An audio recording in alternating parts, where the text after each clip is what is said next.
पिछले पार्ट में एक मास्टर भी वहां पर आ गए थे और उन्होंने डीमन गॉड से कहा था कि क्या तुम इनविजिबल विंड के बारे में जानते हो। इसके बाद हम देखते हैं कि वे अपने पावर का यूज करने के लिए रेडी हो जाते हैं, जहां पर कि वे केवल एक लिफ का यूज करके अटैक कर रहे थे और ये टेक्निक असल में हरिकेन शैडो ब्लेड होती है। लेकिन अब हम देखते हैं कि यह अटैक सच में बहुत ज्यादा पावरफुल था, इसीलिए डीमन गॉड भी इससे रुकने के लिए कुछ भी नहीं कर पाता। जिसके बाद हम देखते हैं कि इस पावर से वहां पर बहुत ही खतरनाक ब्लास्ट होती है और इस तरह से वो डीमन गॉड इसमें मारा जाता है। तब इसे देखते ही यहाँ के सभी लोग इस बात से काफी खुश हो गए थे, क्योंकि आखिरकार इन्होंने डीमन गॉड को हरा दिया। लेकिन वही हम देखते हैं कि लिन सिन भी इस बात से काफी हैरान हो गया था और फिर वो लिसिन से कहता है कि ये तो मास्टर हैं। तभी हाओ चेन देखता है कि मास्टर के पास तो गॉड की शैडो है और इसीलिए वो कहता है मैंने ऐसा उम्मीद नहीं किया था कि पैलेस मास्टर के पास में भी गॉड का फेवर होगा। लेकिन तभी हम देखते हैं कि मास्टर अपने डिवाइन पावर का यूज करते हैं और इस तरह से वो यहाँ के इंजर्ड हुए लोगों को बहुत ही आसानी से हील कर देते हैं। जिसके बाद इसे देख सभी लोग इस बात से काफी खुश हो गए थे और फिर वे कहने लगता है कि आखिरकार हम इसमें जीत गए, क्योंकि पैलेस मास्टर तो हर बैटल में इनविंसिबल है। वहीं उधर हम देखते हैं कि लिन सिन और सार भी इस बात से काफी खुश होते हैं। लेकिन वही हम देखते हैं कि मास्टर हाओ चुन और सार के सामने चले गए थे, जहां वे इनके हेल्प के लिए थैंक यू कहते हैं और फिर वे कहते हैं कि हमें एक और स्टेप लेना चाहिए। इसके बाद अगले सीन में हम देखते हैं कि हाओ चुन और सार मास्टर के साथ होते हैं, जहां वे इनको किसी जगह पर लेकर आए हुए थे।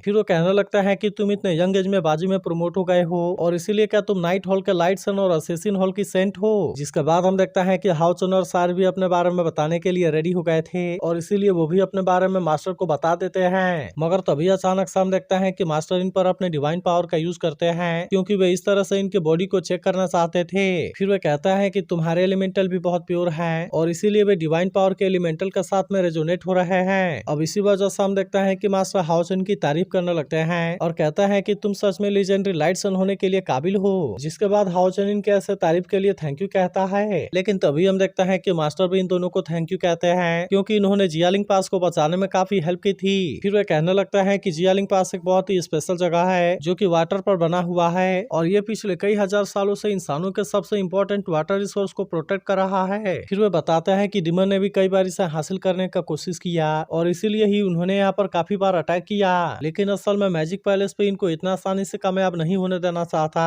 और इसीलिए वो हर बार इनको किसी भी कीमत पर रोकने के लिए कोशिश करता है। अब इसी वजह से हम देखते हैं कि डिमन इतने टाइम से यहाँ पर कुछ नहीं कर पाए थे और फिर मास्टर कहता है मैंने ऐसा उम्मीद नहीं किया था कि डिमन मेरे ना होते हुए यहाँ पर अटैक कर देंगे। इसके बाद हम देखते हैं कि वे इन दोनों को फिर से थैंक यू कहते हैं, लेकिन इस पर हाओ चुन से कहता है कि इसके लिए आपको परेशान होने की जरूरत नहीं है, क्योंकि वैसे भी सभी सिक्स सोल एक फैमिली के जैसे हैं और इसीलिए अगर कोई और भी होता तो वो इसमें हेल्प जरूर करता। तब इस पर वो मास्टर इनसे कहता है कि ऐसा हो सकता है, लेकिन शायद और कोई डिमन स्वॉर्ड के अटैक को नहीं रोक पाता। लेकिन इसके बाद हम देखते हैं कि वे इसके बारे में कोई ज्यादा बात नहीं करना चाहते थे, इसीलिए वो हाओ चुन से कहता है कि तुम्हें इसके बारे में अब कोई ज्यादा बात करने की जरूरत नहीं है। और फिर हम देखते हैं कि वे जियालिंग पास को सपोर्ट करने के लिए गिफ्ट के रूप में 1 मिलियन पॉइंट देते हैं। लेकिन इसके बाद हम देखते हैं कि वे लिन सिन के बारे में सोचने लगते हैं और फिर वे हंसते हुए कहता है कि तुम्हें उसके बारे में नर्वस होने की जरूरत नहीं है। और फिर वो कहता है कि तुम्हें उसके बारे में नर्वस होने की जरूरत नहीं है, क्योंकि कुछ अच्छी चीजों को हैंड ओवर करने के बाद वो तुम्हारे साथ में यहाँ से जा सकता है। जिसके बाद हम देखते हैं कि वे दोनों इसके लिए मास्टर को थैंक यू कहते हैं। तभी मास्टर इनसे कहता है कि वैसे तो तुम दोनों बहुत ही अच्छे हो, लेकिन कुछ टाइम के बाद तुम अपने टेंपल के भी यहाँ पर हमसे फाइट करोगे। जिसके बारे में सुनकर हाओ चुन पूछता है कि ये टेंपल कॉन्टेस्ट क्या है। तब इस पर मास्टर बताता है कि यह हर 10 साल में एक बार होता है, जिसमें कि सभी 6 सोल के पावरफुल लोग यहाँ पर आते हैं। लेकिन इस बार हम देखते हैं कि इसे देखने का मौका पब्लिक को भी मिलेगा, ताकि इस तरह से अलायंस में इनका विश्वास बढ़ सके। इसके बाद मास्टर हाओ चुन से कहता है कि मैं तुमसे प्रॉमिस करता हूँ और अगर तुमने आने वाले कंपटीशन में मुझे हरा दिया तो फिर मैं तुम्हें अलायंस का नया लीडर बनने के लिए पूरी तरह से सपोर्ट करूंगा। लेकिन फिर वे कहता है कि तुम्हें इसके बारे में बाद में सोचना चाहिए, क्योंकि सबसे पहले तुम इंसानों को उम्मीद हो। जिसके बाद हम देखते हैं कि हाओ चुन और सार भी इनकी बात मानने के लिए रेडी हो गए थे और फिर वे मास्टर के गाइडेंस के लिए इनको थैंक यू कहते हैं। वहीं उधर हम देखते हैं कि लिन सिन काफी उदास हो गया था और फिर वो लिसिन से पूछता है कि क्या सच में तू मेरे साथ में नहीं जाना चाहती। तब इस पर लिसिन उससे कहती है कि तू मेरी बात समझने की कोशिश करो, क्योंकि अब मेरे पास में बैटलफील्ड में वापस आने का टाइम है। इसके अलावा अब तो डिमंस भी लगातार अटैक कर रहे हैं और इसीलिए मैं यहाँ से नहीं जा सकती। लेकिन इसके बाद हम देखता है कि लिन सिन इसके बारे में कुछ भी नहीं बोलता। जिसके बाद लिसिन उससे कहती है कि साउथ ईस्ट फोर्ट्रेस की कंडीशन बहुत ही कॉम्प्लिकेटेड है, इसीलिए जब कोई हाई लेवल वाला डिमन आए तो तुम इसके सामने ना जाना और मैं चाहती हूँ कि तुम अपने आप को प्रोटेक्ट करना। जिसके बाद हम देखते हैं कि लिन सिन भी इसके लिए मान गया था और फिर वो कहता है कि तुम इसके बारे में कोई चिंता ना करो। वही हम देखते हैं कि हाओ चुन और सार भी इससे देख काफी खुश होते हैं। तभी इसी बीच हम देखते हैं कि कि मैजिक पैलेस के और भी मैजिशियन यहाँ पर आ जाते हैं और वे हाओचुन और सायर को अपनी जान बचाने के लिए थैंक यू कहते हैं। लेकिन तभी हम देखते हैं कि सुफे और लिंगफिंग भी यहाँ पर आ गए थे, जिसे देखते ही सभी इस बात से काफी परेशान हो जाते हैं और वे कहने लगते हैं कि ये दोनों यहाँ पर क्यों आए। इसके बाद हम देखते हैं कि वे इनको रोकने के लिए सामने भी आ जाते हैं और फिर कहता है कि यहाँ पर तुम्हारा वेलकम नहीं है। वही हम देखते हैं कि लिनसिन भी लिसिन को बचाने के लिए उसके सामने खड़ा हो गया था, क्योंकि उसे लग रहा था कि सुफे गुस्से में उसके साथ में कुछ कर देगी और इसीलिए वो इसे कुछ भी नहीं होने देना चाहता। लेकिन वही हम देखते हैं कि सुफे अब इसके सामने आकर खड़ी हो जाती है और फिर वो लिनसिन से पूछती है कि क्या मैं तुमसे कुछ बात कर सकती हूँ। मगर हम देखते हैं कि लिनसिन के साथी उसे उसके पास में जाने से रोकने लगते हैं। लेकिन वही हम देखते हैं कि लिनसिन इसके साथ में बात करने के लिए रेडी हो गया था और फिर वो इससे पूछता है कि क्या कोई प्रॉब्लम हो गई। जिसके बाद सुफे कहती है कि मैं लिनसिन से पहले इसके बारे में सोच रही हूँ, इसीलिए मैंने इसके लिए काफी टाइम से मेहनत किया और मैं बहुत सालों से आर्मी को कमांड करने के बारे में सोच रही हूँ। लेकिन जब से लिनसिन ने अटैक मैजिक सीख लिया है तब से सारी चीजें पूरी तरह से चेंज हो गई हैं। अब इसी वजह से हम देखते हैं कि सुफे को इसके बारे में काफी चिंता है और इसीलिए वो परेशान है कि कहीं लिनसिन उससे ये चीज ना छीन ले। अब इसी वजह से हम देखते हैं कि उसे अपने ग्लोरी के बारे में भी काफी चिंता है, क्योंकि अब तो उसे स्टॉर्म लीजियन के लीडर के पोजीशन से भी हटा दिया गया था। लेकिन इसके बाद भी हम देखते हैं कि सुफे इतना आसानी से हार मानने वाली नहीं होती और फिर वो कहती है कि मैं फ्यूचर में और ज्यादा मेहनत करूंगी और मैं लीजियन के मामले में कभी भी नहीं आऊंगी। इसके बाद हम देखते हैं कि वो लिनसिन से माफी मांगने के लिए भी रेडी हो जाती है और कहती है कि इसके पहले जो कुछ भी हुआ मैं उसके लिए सॉरी हूँ। लेकिन वही हम देखते हैं कि लिनसिन को इसके बारे में कोई चिंता नहीं होती और कहता है कि मेरे जैसा आउटस्टैंडिंग आदमी कभी भी दुश्मनी नहीं रखता।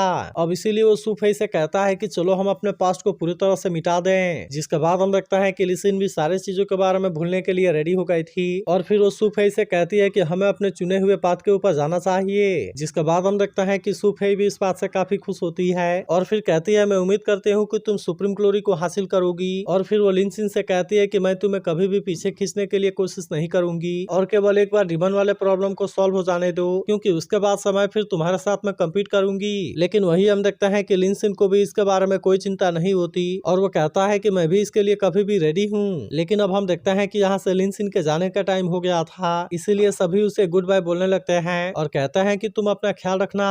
मगर वही हम देखते हैं कि लिनसिन के बारे में सबसे ज्यादा लिसिन को होती है और इसीलिए वो उससे कहती है कि तुम अपना ख्याल रखना।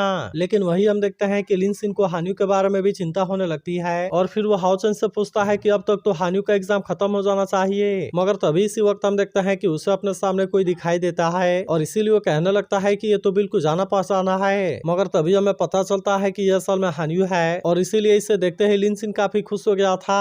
फिर वो उससे कहने लगता है कि तुम्हारा ये आउटफिट तो सच में बहुत ही अमेजिंग है और तुम इसमें बहुत ही हैंडसम लग रहे हो। तभी हाओचन कहता है कि अब तो हान्यू भी यहाँ पर आ गया और इसीलिए चलो हम वेंगजुआन को खोजने के लिए साउथ ईस्ट फोर्ट्रेस में चलते हैं। लेकिन तभी हान्यू कहता है कि मैंने आते समय वेंगजुआन के बारे में सुना और मुझे पता चला है कि वो साउथ ईस्ट फोर्ट्रेस की यंगेस्ट कमांडर बन गई है। अब इसी वजह से हम देखते हैं कि वेंगजुआन का नाम वहाँ पर काफी फेमस हो गया था, जहाँ हम देखते हैं कि वो पहले से काफी पावरफुल हो गई होती है। इसीलिए डीमन भी उसका सामना करने से डर रहे थे और इसीलिए वे अपनी जान बचाकर वहाँ से भागने लगते हैं। लेकिन फिर भी हम देखते हैं कि वेंगजुआन इनको इतना आसानी से छोड़ने वाली नहीं होती, इसीलिए वो अपने पावर का यूज करके फिर से इनके ऊपर अटैक करने लगती है और हम देखते हैं कि इस तरह से उसने सारे डीमन को मार दिया था। तो अगर एक्सप्लेनेशन अच्छी लगी हो तो इस वीडियो को लाइक और इस पर एक कमेंट जरूर कर देना और अगर आप इसके अगले एपिसोड के लिए एक्साइटेड हो तो इसके बारे में भी जरूर बताना।